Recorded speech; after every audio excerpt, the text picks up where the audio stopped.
Hey, welcome to EPN. My name is Victor Lucas, and we bring you the latest in everything cool every single day around here. It's a hell of a lot of fun doing what we get to do, especially when we do it live, and we have all kinds of cool people joining us. Paul Adamson, Tiago Santos, Robert Turner, Dope Bass, Dylan Mayhew, Spider-Man, Timberwolf, Adrian Leon, all kinds of great people. This rundown is going out to our buddy Music Mike Nation. He is new here, but he subscribed. There was a really good interview that he enjoyed with Dan Hay and said some kind things. Thank you, Music Mike Nation. This rundown is all yours. A whole bunch of new and old indie games are coming to the Nintendo Switch. Earlier today, Nintendo held a special Nindy showcase to unveil loads of new indie games for the system. Here are the ones that have us the most excited. First up, the 2012 stealth game Mark of the Ninja, yes, is coming to the Switch in a new remastered version with updated controls. I cannot wait for that. That arrives this spring. An even older indie game, the 2004 music-based PSP puzzler Lumines is coming to the Switch as well. Great fit. It will have new HD graphics as well as support for both single and multiplayer. That also arrives this spring. Now, if you're looking for a new game, the tactical RPG The Banner Saga 3 will launch on the Switch the same time it hits the PC and other consoles this summer. Alongside the new game, the first two Banner Saga titles will be released on the Switch as well. This is amazing. I thought Nintendo did a phenomenal job at GDC last year with their Nindy event, and clearly independent developers are having a lot of success on the Switch, and lots of cool titles are coming. Still waiting for yours, Brian, Shakedown Hawaii. Just a little plug out there for you guys. I want that game so bad. But yeah, super excited about all the indie stuff that keeps popping up on the Switch. The store, the eShop that Nintendo has for the Switch, inundated with lots of great, cool indie titles, and they're really, really fun to play on this system because you can carry it around with you, and that huge screen when you're walking around, awesome. And we're going to talk to an indie game developer today on the show in just a little bit. Jules Watsham is joining us to talk about Chicken Wiggle, his upcoming Switch title, but lots and lots of other games that he's been working on over the years, and he's got a couple on the Switch. But that comes after the rundown. Next up, the Dragon Ball franchise is fighting its way to smartphones. Bandai Namco has announced an all-new game called Dragon Ball Legends for iOS and Android devices. Unlike previous mobile games in the franchise, this one will offer real-time PvP combat with two different players on opposite sides of the globe able to battle each other without any lag. At least, that's what the developers are promising, so hopefully they deliver.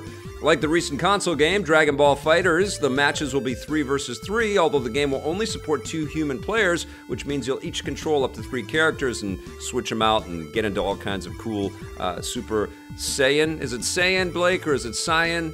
Saiyan? Okay, I always get that wrong.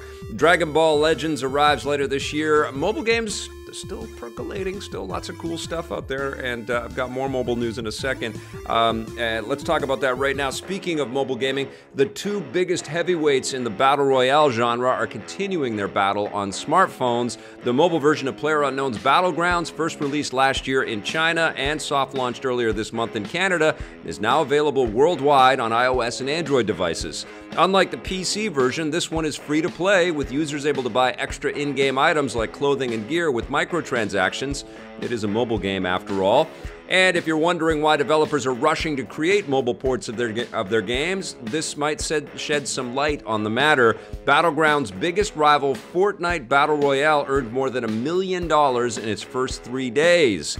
Since the game is free to play, mobile, obviously, it means that all that money was earned from in-game microtransactions. The mobile version of Fortnite is still technically in closed beta with the servers invite-only for now. A full release is expected soon. I heard that the closed beta of Fortnite Battle Royale was the #1 game on iTunes, which is crazy, or the #1 game for iOS. It hasn't even shipped, and it's huge. It's massive.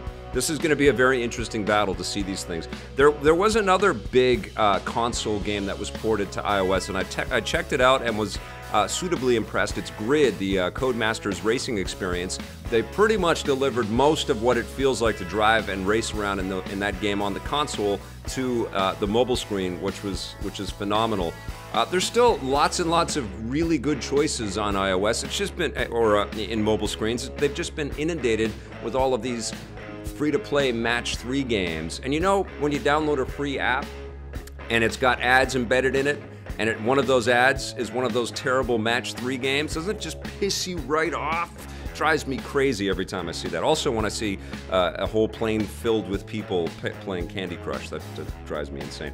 Okay, over to movies. More proof has come in that the DC movie universe is in serious trouble. Justice League has officially ended its box office run with $229 million domestically and $657 million worldwide, making it the lowest grossing film in the new DC movie universe. These numbers fall way short of the Warner Brothers' expectations, and it's especially bad when you consider that Justice League is an ensemble film with multiple heroes and not just 1 or 2 heroes. This once again shows that the diminishing box office returns of the new DC movies, with each film's bad reviews and negative word of mouth hurting the next one down the line.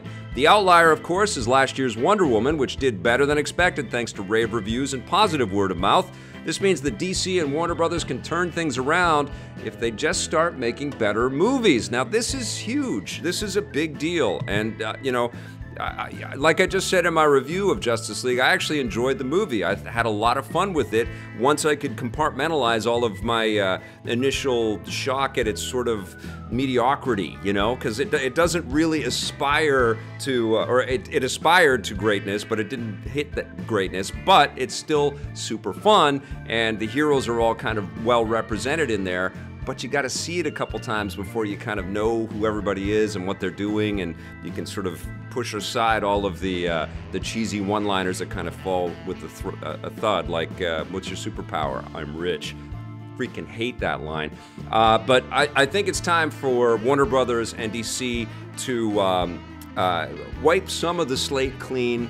I think if there's any ambivalence, if there's any people that are involved in any of these projects, just like Joss Whedon stepping away from Batgirl, that's a good thing. Get them out of there.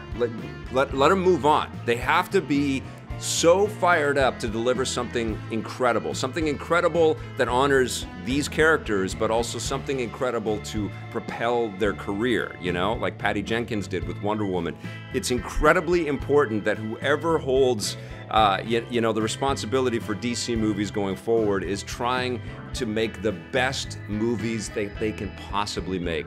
Not specific to superheroes, not specific to anything else, not, you know, not trying to like push all kinds of pieces of this huge juggernaut cinematic universe together. Just make excellent movies. And Wonder Woman proves that that's possible, and I want to see more like that. Justice League, it's a heartbreaker, man. At this point, I think I kind of want Ben Affleck to go away, and I'm sort of always back and forth with that guy, but he just hasn't come out as a champion for this. He is no Robert Downey Jr. He is no Chris Evans. He is not coming out front and center and just telling us how much he loves being Batman. He always has to put it on when he's ever being interviewed. He has to kind of rally his own internal troops to kind of say that he's having a great time. But screw all that. We need somebody that's going to be Batman and relish it, you know? Henry Cavill, I think, is relishing being Superman. Gal Gadot, I think, is relishing being Wonder Woman. Everybody down the line needs to kind of present at that, and all the people behind the camera as well. All right, rant over on DC movies. Atari is getting back into the console business. The company has announced that their new retro console, first announced last year as the Atari Box, will now be called the Atari VCS and is hitting stores later this year. They've also unveiled 2 controllers, one inspired by the classic Atari joystick and another more modern one. The blend of old and new makes sense because the system itself will play classic Atari games as well as newer ones, although a specific list of titles hasn't been announced. Now, I am a diehard Atari fan. I've picked up many Atari systems in my life. You know, I think back fondly on my Jaguar. I think back very fondly on my Lynx. I had good times with some of those Atari 2600 titles, and I had the Atari 400 and 800 computers. I am totally in a wait-and-see position on this Atari VCS. You know, I was fired up for Ouya. All right, I think that this idea of you know, taking components and trying to figure out a different kind of price point and finding a new way in for getting your games, cool concept. If it's a great machine, there's room for more consoles, but it has to be a great machine. They can't half-ass it, like the that Sega Genesis thing that was released last year, which was trying to sort of ape the idea of the Nintendo Classic Edition. It has to be phenomenal, and the Classic Atari stuff has to be curated so precisely. I played some Classic Atari stuff as Let's Play and Chat on EP Live a few days ago, and there was a lot of dogs in that collection, and they made 2 video games that were available for PC, PlayStation 4, and Xbox One, and there were a lot of dogs. And I think if they're going to release a new machine with that brand, which is still, vital, it's still a cool brand. We loved it in Blade Runner, right? Everybody that noticed that the Atari brand was in there and knows what Atari is, like me, had a big smile on our face when we saw that on the big screen. There's still adoration for that brand, but you have to curate it very precisely, and you have to create those partnerships. And as we're seeing with Nintendo, they are working overtime to build partnerships that are reciprocal and good for the developers. And this thing has got an uphill battle. It's got to sort of break in, get some market share, and sort of also bring aboard a bunch of developers that are going to be very skeptical because of things like Ouya. So wait and see holding pattern. Maybe it's going to be amazing. But finally, we have some fantastic breaking news. Ubisoft has emerged victorious in their long battle with media conglomerate Vivendi. They've just announced that they've reached an agreement with Vivendi to buy back Vivendi's entire stake in Ubisoft, representing about 27% of Ubisoft's share capital. This means Vivendi's hostile takeover attempt of Ubisoft is officially over. Do we have any cheer sound effects? Hurrah! Woo! Everyone, up on your feet, cheering! Yay! This is such great news. I'm so happy for our friends at Ubisoft. That's not the only big news. Ubisoft was able to buy back their shares from Vivendi thanks to support from new investors, most notably Chinese gaming giant Tencent, who in about 5 years will own all the game companies around the world. So it's going to be very interesting. As part of the deal, Tencent has inked a publishing agreement with Ubisoft to publish Ubisoft games in China, which will open up the massive country to many Ubisoft titles for the first time. And man, are those folks going to have some very good times with some awesome Ubisoft games. This is just great news. I've been very concerned, especially because it's a family-run publisher, and there's no company like Ubisoft out there. These guys, the Guillemot brothers, were there at the beginning, and they built something enormous.